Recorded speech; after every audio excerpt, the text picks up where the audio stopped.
아니, 생전 처음 보는 검은 음식을 우리 애한테 먹인 거예요? 미국 캘리포니아의 한 초등학교 학부모 회의실에서 날카로운 목소리가 울려 퍼집니다. 미국인 학부모 대표 캐롤린이 한국인 엄마, 지수를 향해 화를 내고 있죠. 도대체 뭘 먹인 거예요? 우리 애들이 급식 대신 이상한 외국 음식을 강요받고 있는 거 아닌가요? 회의실에 모인 학부모들의 시선이 지수에게 쏠립니다. 딸 소희는 엄마의 뒤에서 몸을 숨기고 지수는 떨리는 손으로 도시락 통을 열었습니다. 잠시 후 캐롤린은 지수의 손을 붙잡으며 애원합니다. 제발 이거 만드는 법 좀 알려주세요. 어떻게 이렇게 맛있으면서 영양까지 있을 수가 있죠? 이게 도대체 어떻게 된 일일까요? 어떻게 한 한국인 엄마의 도시락이 깐깐한 미국 엄마들의 마음을 변화시키고 미국 학교의 급식 문화를 완전히 뒤바꿔 놓게 되었을까요? 낯선 나라에서 시작된 작은 용기가 한 학교와 지역 사회를 크게 변화시킨 그 놀라운 이야기를 지금부터 시작합니다. 안녕하세요. 저는 남편의 회사 발령으로 미국 캘리포니아로 이주하게 된 김지수입니다. 평범한 한국인 주부였던 저는 8살 딸 소희와 함께 낯선 미국 생활을 시작하게 되었죠. 남편의 갑작스러운 발표는 저희 가족의 삶을 완전히 바꿔놓았습니다. 서울 강남에서 7년 넘게 살았던 우리 가족이 이제 태평양을 건너 미국으로 간다는 현실이 쉽게 받아들여지지 않았어요. 소희의 친구들, 그리고 부모님까지 모두 두고 떠나야 한다는 사실에 마음이 무거웠지만 남편의 커리어를 위해 새로운 도전을 받아들이기로 결심했습니다. 그렇게 2023년 8월, 저희 가족은 드디어 캘리포니아 산타클라라에 도착했습니다. 처음 봤던 미국의 하늘은 너무나 파랗고 넓었지만 그 넓은 하늘만큼이나 모든 것이 낯설고 어려웠습니다. 우편물 분리 방법, 학교 등록 절차까지 일상의 작은 일들조차 모두 도전이었죠. 특히 언어 장벽은 저를 계속 움츠러들게 만들었습니다. 슈퍼마켓에서 상품을 찾지 못해 헤매는 일이 다반사였고 은행에서 계좌를 개설할 때도 단어 하나하나가 괴롭게 느껴질 정도였어요. 다행히 소희는 아이들 특유의 적응력을 보여주며 생각보다 빨리 학교 생활에 익숙해졌죠. 처음 일주일은 등교를 무서워했지만 담임 선생님의 세심한 배려와 영어 학습 프로그램 덕분에 3주 만에 간단한 대화는 문제없이 할 수 있게 되었어요. 영어 실력이 빠르게 늘면서 몇몇 친구들도 사귀게 되었고 그렇게 소희의 미국 생활은 조금씩 자리를 잡아가는 듯 했습니다. 그러나 한 가지 문제가 있었습니다. 바로 학교 급식이었어요. 소희는 학교에서 돌아올 때마다 배고프다며 냉장고부터 열곤 했습니다. 알고 보니 학교 급식을 제대로 먹지 못하고 있었던 거예요. 매일 샌드위치와 피자, 햄버거만 나오는 미국식 급식이 소희의 입맛에는 맞지 않았습니다. 한국에서처럼 밥과 반찬이 없어 항상 배가 고프다고 했죠. 궁금해진 저는 학교를 방문해 급식 시간을 지켜봤습니다. 급식실에 들어서자마자 튀김 냄새와 케첩 냄새가 코를 찔렀어요. 급식 담당자 제니퍼에게 물어보니 메뉴는 월요일부터 금요일까지 미국 아이들이 좋아하는 메뉴로만 구성했다는 설명이었죠. 겉으로는 영양가를 고려한다고 했지만 실제로는 튀긴 음식이 대부분이었습니다. 신선한 채소는 거의 보이지 않았고 과일도 하루에 한 조각뿐이었어요. 칼로리는 충분할지 몰라도 영양 균형은 심각하게 부족해 보였습니다. 이런 식단으로는 소희가 건강하게 자랄 수 없다는 생각이 들었죠. 그날 저녁 소희는 용기를 내어 한식 도시락을 싸달라고 저에게 제안했습니다. 한국 음식이 그립다며 학교에 도시락을 가져가고 싶다고 했어요. 처음에는 한국 음식 냄새가 나면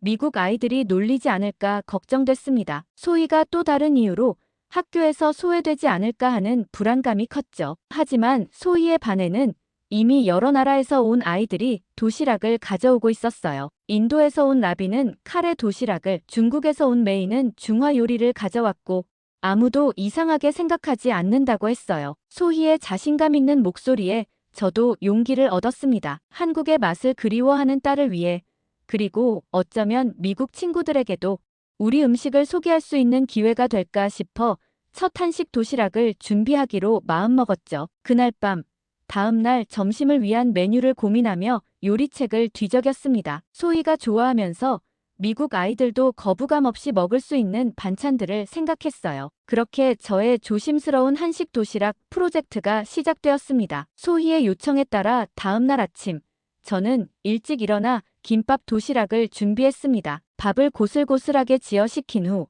참기름과 소금으로 간을 맞추고 얇게 썬 당근, 시금치, 계란말이, 그리고 햄을 넣어 알록달록한 김밥을 만들었어요. 김밥을 예쁘게 썰어 도시락통에 담고 작은 통에 간장도 조금 담았습니다. 어쩌면 미국 아이들에게는 생소할 수도 있겠지만 소희가 좋아하는 음식이니 괜찮을 거라 생각했죠. 우와, 김밥이다. 완전 맛있겠다. 소희는 도시락을 보자마자 눈을 반짝이며 기뻐했어요. 학교에 도착할 때까지 계속 도시락 이야기만 했고 평소보다 더 신나게 학교로 뛰어들어갔습니다. 그날 저녁, 소희는 평소보다 들뜬 표정으로 집에 돌아왔어요. 학교에서 있었던 일을 한 번에 다 쏟아내듯 말하기 시작했습니다. 소희가 친구들에게 한식 도시락을 가져왔다고 하자 다들 궁금해하며 급식 시간이 오기만을 기다렸다고 해요. 점심시간이 되자 친구들이 소희의 자리로 모여들어 도시락을 구경했다고 합니다. 하지만 소희가 도시락 뚜껑을 열자 예상치 못한 반응이 나왔습니다. 검은색 김으로 쌓인 김밥을 본 친구들은 처음에 놀라며 별로라는 표정을 지었어요. 그게 뭐야? 왜 검은색이야? 이상한 냄새가 나는데. 친구들의 반응에 소희는 순간 당황했지만 그래도 맛있게 김밥을 먹었다고 합니다. 소희가 맛있게 먹는 모습을 지켜보던 소피아라는 친구가 호기심을 이기지 못하고 한 조각을 먹어보겠다고 했어요. 소피아는 조심스럽게 한 입 베어 물었는데 그 순간 눈이 커지면서 놀란 표정을 지었습니다. 이거 진짜 맛있다. 너무 특이한 맛이야. 소피아의 반응에 다른 친구들도 용기를 내어 한 조각씩 맛보기 시작했어요. 놀랍게도 친구들 모두 김밥을 좋아했습니다. 소희의 말에 따르면 처음엔 검은색 김 때문에 거부감을 느꼈지만 막상 먹어보니 짭짤하면서도 고소해서 정말 특별한 맛이라고 친구들이 칭찬했다고 합니다. 그날 이후 소희는 친한 친구들 사이에서 김밥 소녀라는 별명을 얻게 되었어요. 처음에는 그저 재미있는 별명 정도로 생각했지만 점차 그 별명이 소희에게 자부심을 주는 특별한 정체성이 되어갔습니다. 한국에서 온 아이라는 이유로 종종 느꼈던 소외감 대신 이제는 특별한 음식 문화를 가진 친구로 인식되기 시작한 것이죠. 그 후로 일주일에 두세 번 저는 다양한 한식 도시락을 준비했습니다. 김밥뿐만 아니라 소희가 좋아하는 불고기 도시락, 주먹밥, 떡갈비 등 미국 아이들도 거부감 없이 먹을 수 있는 한식들을 번갈아 준비했어요. 놀랍게도 매번 소희는 친구들과 음식을 나눠 먹고 돌아왔고 점점 더 많은 친구들이 소희의 도시락에 관심을 보였다고 합니다. 이제 소희는 점심시간만 되면 친구들에게 둘러싸여 한국 음식과 문화에 대해 이야기하는 작은 문화대사가 되었습니다. 영어가 서툴러 말을 아꼈던 예전과 달리 이제는 자신감 넘치게 한국에 대해 이야기하는 모습이 정말 보기 좋았어요. 한식 도시락은 단순히 배를 채우는 음식을 넘어 소희에게 자신의 정체성을 긍정적으로 표현하는 매개체가 되어가고 있었습니다. 그렇게 소희의 도시락은 소수의 친한 친구들 사이에서 화제가 되었고 김밥 소녀라는 별명은 소희에게 특별한 존재감을 부여해 주었습니다. 아직 학교 전체로 소문이 퍼지진 않았지만 이미 작은 변화의 씨앗은 뿌려진 상태였어요. 그런데 그날 저녁 제가 상상하지 못했던 일이 벌어졌죠. 소피아가 엄마에게 김밥 이야기를 했는데 엄마 캐롤린의 반응이 정말 예상 밖이었어요. 검은색으로 쌓인 음식을 먹었다고? 그게 뭐야? 한 번도 들어본 적 없는데. 소피아 엄마는 얼굴을 찌푸리며 소리쳤대요. 그 안에 뭐가 들었는지도 모르면서 어떻게 그런 걸 먹을 수 있니? 소피아는 김밥이 얼마나 맛있었는지 설명했지만 캐롤린은 쉽게 마음을 바꾸지 않았대요. 밤새 인터넷을 뒤지며 김밥에 대한 정보를 찾았지만 오히려 더 많은 의문만 생겼다고 해요. 다른 집에서도 비슷한 일이 있었습니다. 에밀리의 엄마 제시카는 외국 음식을 함부로 먹으면 안 된다고 화를 냈고 제이슨의 아버지는 학교에서 다른 음식을 나눠 먹는 건 규칙 위반이 아니냐고 걱정했대요. 그 다음 날 학부모 단체 채팅방에 한국 음식에 대한 우려 메시지가 쏟아졌어요. 처음엔 단순한 질문이었는데 점점 날카로워졌죠. 아이들이 급식 대신 검은 해초 같은 걸로 싼 낯선 음식을 먹고 있다는 점이 문제가 됐고 어떤 조미료가 들어가는지 MSG 같은 게 없는지 걱정하는 학부모들이 많았어요. 학교에서 공식적으로 허가된 음식만 먹어야 하는 것 아니냐는 의견도 있었고요. 그중에서도 소피아의 엄마 캐롤린이 가장 목소리가 컸는데 결국 학교 급식 담당자인 제니퍼에게 직접 전화를 걸었대요. 학교 급식 시간에 한국 음식을 나눠 먹는 것에 대한 조치를 요구했죠. 제니퍼는 처음엔 별일 아니라고 생각했대요. 아이들이 간식 나눠 먹는 건 흔한 일이니까요. 그런데 항해 전화가 계속 오니까 그녀도 점점 불안해졌어요. 학교의 식품 안전 규정이랑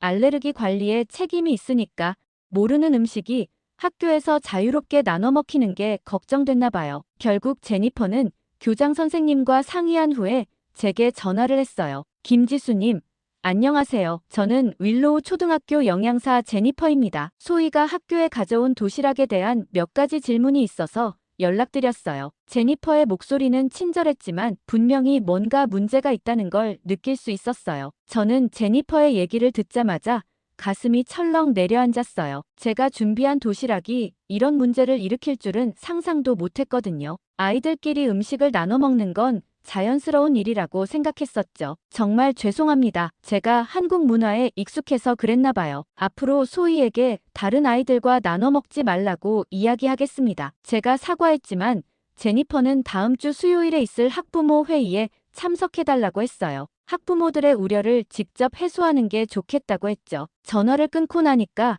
정말 막막했어요. 소희에게 상황을 설명했더니 아이의 얼굴에 실망감이 역력했습니다. 한국 음식을 통해 처음으로 학교에서 자신감을 느꼈던 소희에게는 큰 타격이었죠. 맛있는 음식을 나눠 먹었을 뿐인데 왜 문제가 되는지 이해하지 못하는 눈치였습니다. 모든 친구들이 좋아했는데 어른들이 왜 반대하는지 혼란스러워했어요. 그날 밤 저는 잠을 이루지 못했어요. 미국 학부모들 앞에서 한국 음식을 설명하고 오해를 풀 수 있을까? 영어로 제 생각을 제대로 전달할 수 있을까? 온갖 걱정이 머릿속을 맴돌았어요. 하지만 새벽이 되자 결심했죠. 여기서 포기하면 소희는 학교에 한식 도시락을 못 가져갈 거고 자신감도 잃을 거예요. 이건 단순한 도시락 문제가 아니라 소희의 정체성과 자존감이 걸린 문제였어요. 저는 꼭 설득하고야 말겠다고 제 마음을 다 잡았습니다. 학부모 회의에 김밥 샘플을 직접 가져가서 보여주고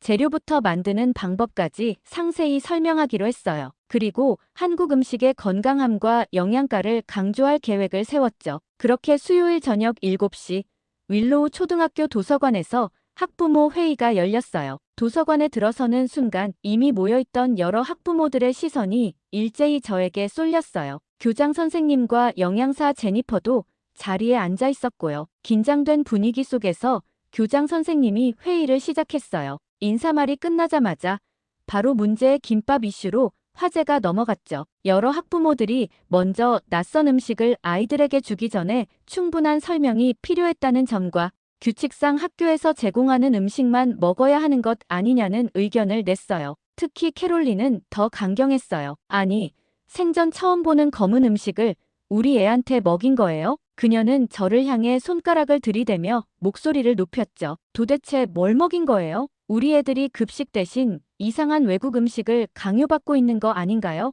회의실에 모인 학부모들의 시선이 저에게 쏠렸어요. 순간 목이 메었지만 어젯밤 다짐했던 각오를 떠올리며 마음을 다잡았어요. 소희를 위해, 그리고 한국 문화를 제대로 알리기 위해 이 기회를 놓칠 수 없었으니까요. 먼저 저는 학부모들의 걱정과 우려를 이해한다는 말로 시작했어요. 낯선 음식에 대한 걱정은 당연한 일이라고 인정했죠. 그리고 준비해온 도시락 통을 꺼내 김밥을 보여주며 설명을 시작했어요. 이것이 바로 김밥입니다. 한국에서는 아주 일반적인 도시락 음식이고 아이들이 소풍이나 학교에 많이 가져가는 건강식이에요. 그리고 천천히 김밥의 각 재료를 설명했죠. 김은 비타민과 미네랄이 풍부하고 밥은 참기름과 소금으로만 간을 한다고 설명했어요. 내용물로는 계란, 당근, 시금치, 햄 등 다양한 채소와 단백질이 들어간다고 덧붙였어요. 제 설명을 들으며 학부모들의 표정이 조금씩 누그러지는 것 같았습니다. 특히 영양사 제니퍼는 메모를 하며 관심을 보였죠. 하지만 여전히 일부 학부모들의 얼굴에는 의구심이 남아 있었어요. 용기를 내어 학부모들에게 직접 김밥을 맛보기를 제안했어요. 처음에 다들 망설였지만 제니퍼가 먼저 나서서 한 조각을 집어먹었죠. 와, 정말 맛있네요. 생각보다 훨씬 맛있어요. 짭짤하면서도 고소하고 채소의 아삭한 식감도 좋고 정말 균형 잡힌 한 끼 같아요. 제니퍼의 반응에 용기를 얻은 다른 학부모들도 김밥을 맛보기 시작했어요. 마이클과 제시카를 비롯한 모든 학부모들이 맛있다는 반응을 보였죠. 마지막까지 망설이던 캐롤린도 한 조각을 맛보더니 갑자기 눈빛이 바뀌었어요. 그녀는 제 손을 붙잡으며 애원했죠. 제발 이거 만드는 법 좀 알려주세요. 이렇게 회의실의 분위기는 순식간에 바뀌었어요. 제니퍼는 회의가 끝나고 한국 음식의 영양학적 가치에 대해 새롭게 알게 되었다고 말했죠. 그녀는 현재 학교 급식이 다소 단조롭고 가공식품 위주라는 문제를 인정하며 김밥처럼 채소와 단백질이 균형 있게 들어간 음식을 연구해 볼 가치가 있다고 제안했어요. 교장 선생님도 문화 교류는 교육의 중요한 부분이라며 저에게 감사의 말을 전했어요. 회의가 끝나고 집으로 돌아가는 길, 제 마음은 정말 홀가분했어요. 처음에는 두렵고 불안했지만 결국 음식으로 문화적 장벽을 허물 수 있었으니까요. 소희에게 이 좋은 소식을 전해주고 싶은 마음에 발걸음이 절로 빨라졌고 다음날 만들어줄 김밥 재료도 미리 생각해 두었어요. 집에 와 회의에서 있었던 일을 소희에게 얘기해 주었더니 아이의 얼굴이 환하게 빛났죠. 소희의 부탁에 따라 다음날은 평소보다 2배 많은 양의 김밥을 준비했어요. 소희 목과 친구들이 나눠 먹을 목까지 고려한 것이었습니다. 그렇게 시작된 김밥 나눔은 점점 더 많은 아이들에게 퍼져나갔어요. 처음에는 소희에 가까운 친구들 몇 명이었는데 소문이 퍼지면서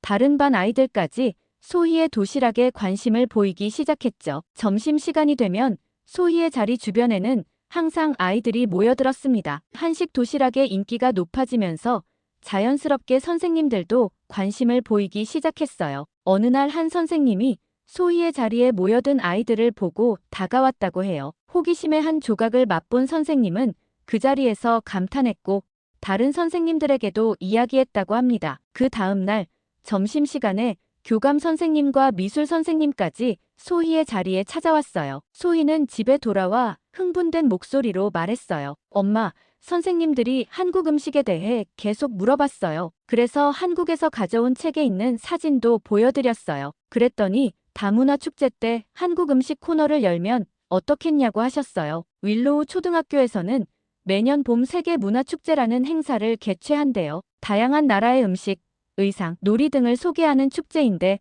올해는 처음으로 한국 음식 코너가 추가될 예정이라고 했어요. 교감 선생님이 직접 전화를 걸어왔습니다. 지수 씨, 우리 학교 세계문화축제에서 한국 음식 코너를 맡아주실 수 있을까요? 약간 부담스럽기는 했지만 흔쾌히 수락했어요. 이건 단순히 음식을 나누는 차원을 넘어 한국 문화를 알릴 수 있는 좋은 기회였으니까요. 어떤 음식을 선보일지 고민하다가 아이들이 쉽게 만들어 볼 수 있는 김밥 만들기 체험, 떡볶이와 잡채 시식 코너, 그리고 한과 맛보기 등 다양한 활동을 계획했어요. 재료를 구하기 위해 차로 1시간 거리에 있는 한인마트까지 다녀와야 했죠. 축제 당일 학교 체육관은 세계 각국의 부스로 가득 찼어요. 저희 한국 음식 코너는 학교 한쪽에 자리 잡았는데 개장하자마자 긴 줄이 생겼습니다. 소희는 김밥 만들기 체험을 돕는 진행자 역할을 맡았는데 너무나 자랑스러워 보였죠. 예상대로 아이들은 김밥 만들기에 열광했어요. 직접 만든 김밥을 맛보며 환호성을 지르는 모습이 정말 보기 좋았답니다. 떡볶이는 약간 매워서 호불호가 갈릴 줄 알았는데 의외로 아이들이 좋아했어요. 물론 학부모들의 반응도 뜨거웠습니다. 특히 학부모 회의 때 가장 반대했던 캐롤린이 다른 학부모들을 데리고 와서 이게 그 유명한 김밥이에요. 꼭 드셔보세요. 라고 소개하는 모습을 보고 놀랐어요. 축제는 정말 대성공이었습니다. 교장 선생님은 마무리 인사에서 한국 음식 코너가 가장 인기 있는 부스였다고 칭찬했죠. 심지어 지역 신문 기자가 와서 사진을 찍고 짧은 인터뷰까지 했답니다. 축제가 끝나고 정리를 하면서 제니퍼가 다가와 말했어요. 지수 씨, 이번 축제를 통해 아이들이 얼마나 다양한 음식에 관심이 있는지 알게 됐어요. 학교 급식에도 가끔 세계 각국의 메뉴를 도입하면 어떨까 생각 중인데 한국 음식에 대해 조언을 좀 구할 수 있을까요? 그 말을 듣고 정말 기뻤어요. 처음에는 단순한 도시락 하나로 시작된 일이 이제는 학교 급식 메뉴까지 영향을 미치게 될 줄은 상상도 못했으니까요. 소희는 그날 밤 자기 전에 제게 속삭였어요. 엄마, 김밥 소녀에서 이제 한국 음식 대사가 된 것 같아서 정말 뿌듯해요. 그 말을 듣고 저도 가슴이 벅차올랐어요. 낯선 나라에서 시작된 작은 도전이 이렇게 큰 변화를 가져오다니 정말 놀라웠죠. 음식 하나로 이렇게 문화적 장벽을 허물 수 있다는 사실에 다시 한번 감동받았답니다. 축제가 끝난 후 제니퍼는 제게 정기적으로 연락을 해왔어요. 함께 학교 급식 메뉴 개발을 위한 아이디어를 나누고 실현 가능한 한식 메뉴를 선별하는 작업을 했죠. 처음엔 한 달에 한 번 세계 음식의 날로 시작했는데 첫 번째 주제는 당연히 한국이었어요. 지수 씨, 오늘 김밥과 불고기를 학교 급식으로 선보였는데 아이들 반응이 놀라워요. 제니퍼의 전화를 받고 직접 학교에 가보니 평소보다 급식실이 훨씬 시끌벅적했어요. 아이들이 줄을 서서 한식을 받아가는 모습이 정말 인상적이었죠. 특히 김밥은 너무 인기가 많아서 추가로 준비한 양까지 동이 났다고 해요. 이 성공을 바탕으로 다음 달에는 이탈리아 음식, 그 다음에는 멕시코 음식으로 이어졌어요. 매번 다른 나라의 학부모들이 참여해서 자국의 요리법을 가르쳐주는 문화가 자리 잡았죠. 하지만 모든 달마다 한국 김밥은 스페셜 메뉴로 꼭 포함되었답니다. 이 프로그램의 소식이 지역 신문을 통해 널리 알려지면서 윌로우 초등학교는 혁신적인 교육과 문화 다양성 증진의 모범 사례로 소개되었어요. 지역 교육청에서도 관심을 보이기 시작했고 다른 학교의 영양사와 교장 선생님들이 견학을 오기도 했답니다. 지수 씨, 덕분에 우리 학교가 교육청 모범 사례로 선정됐어요. 교장 선생님의 말씀에 가슴이 뿌듯했어요. 특히 제니퍼가 보여준 통계 자료를 보니 더욱 놀라웠죠. 다문화 급식이 시작된 이후 급식 참여율이 15% 증가했고 잔반량은 30% 감소했대요. 아이들이 더 다양한 채소를 섭취하게 되었고 새로운 음식에 대한 개방성도 높아졌다고 합니다. 6개월 후 지역 내 5개 학교가 비슷한 프로그램을 도입했어요. 그중 3곳에서 저를 초청해 한국 음식에 대한 강연과 시연을 부탁했죠. 소희도 함께 가서 어린 한식 홍보대사 역할을 톡톡히 했답니다. 가끔 다른 나라에서 온 학부모들로부터 감사 메시지를 받기도 해요. 처음에는 그저 소희를 위해 싸준 작은 도시락 하나였는데 그것이 학교 전체, 나아가 지역사회의 문화와 인식을 바꾸는 계기가 되었다는 사실이 아직도 믿기지 않아요. 모든 변화는 작은 용기에서 시작된다는 걸 다시 한번 깨달았습니다. 세계 각지에서 자녀를 키우는 한국인 부모들에게 이 이야기가 작은 희망이 되길 바라요. 우리의 문화를 부끄러워하지 말고 자랑스럽게 나눌 때 더 큰 변화가 시작된답니다.